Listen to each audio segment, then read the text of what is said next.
Good day everyone, I'm Engine Cadet Manila from Bismarck, Alpha Secondary. Today I will discuss the application of UNCLOS to the maritime claims in the South China Sea. The South China Sea is one of the most continuous maritime disputes in the world, with multiple states, China, the Philippines, Vietnam, Malaysia, Brunei, and Taiwan. Asserting overlapping claims, the United Nations Convention on the Law of the Sea, or UNCLOS, adopted in 1982, provides the legal framework for resolving these claimants. However, its application has been challenged by different interpretation, historical claims, and geopolitical considerations. UNCLOS framework and maritime claims. UNCLOS defines the legal maritime entitlements of coastal states based on specific zones. Number 1 is territorial sea, 12 nautical miles, full sovereignty, but subject to innocent passage. Exclusive economic zone, or EEZ, 200 nautical miles, sovereignty rights for resources exploitation, and continental shelf up to 350 nautical miles. And the last is high seas. UNCLOS also established mechanism for resolving disputes, including arbitration under Annex 7. Application to the South China Sea claimants. A China 9-dash line versus UNCLOS. China claims is primarily based on the 9-dash line, an ambiguous boundary encompassing nearly 90% of the South China Sea. The claim is legally historical and lacks split legal basis under UNCLOS, which does not recognize historical rights beyond the zone it defines. In 2016, the Permanent Court of Arbitration, or PCA, ruling in the case Philippines versus China under UNCLOS Annex 7 rejected China claims, ruling that the 9-dash line no legal basis under UNCLOS.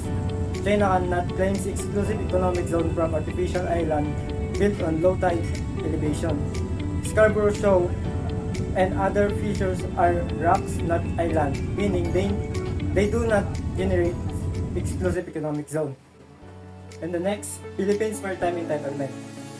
The Philippines bases its claims on UNCLOS, arguing that parts of the Spratly Island or Kalayaan groups and Scarborough Shoal falls within its 200 nautical miles exclusive economic zone. The PCA ruling affirmed this by recognizing the Philippines' exclusive economic zone rights, particularly around Reed Bank and Scarborough Shoal. However, enforcement remained a challenge due to a China military presence. Next, Vietnam claims. Vietnam claims the Paracel and Spratly Island based on historic occupation and sovereignty. However, under UNCLOS, Vietnam's claims would be stronger if based on exclusive economic zone and continental shelf entitlement rather than historical rights. Vietnam has also conducted oil exploration in contested areas, citing the UNCLOS-based right. The next one is Malaysia and Brunei claims. Both Malaysia and Brunei base their claims strictly on UNCLOS, particularly exclusive economic zone and continental shelf entitlements.